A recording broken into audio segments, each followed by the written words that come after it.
Ed ora con lei, con un'inedita Sabrina Ferilli, scopriamo le più belle immagini di Roma accompagnate dai suoi ricordi. Tutto nel libro dal titolo Io e Roma. L'intervista è di Bruna Fattenotte. Per me è straordinaria proprio anche per quelle crepe che c'ha. È la voce inconfondibile di Sabrina Ferilli a raccontare la sua Roma.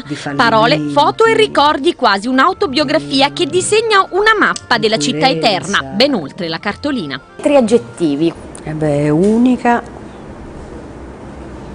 contraddittoria e grandiosa.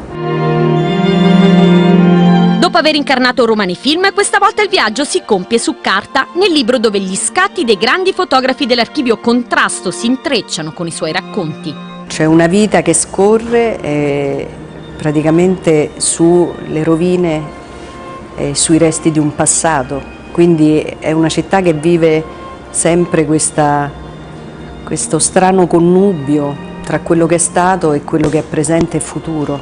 Che cosa augura la sua città? Forse un po' una visione, una volontà di nuovo di rilanciarla, di stupire. Tante le contraddizioni raccontate, ma alla fine alla domanda se ha mai pensato di trasferirsi altrove risponde così. No, credo che sia tutto sommato sempre un grande privilegio vivere in questa città.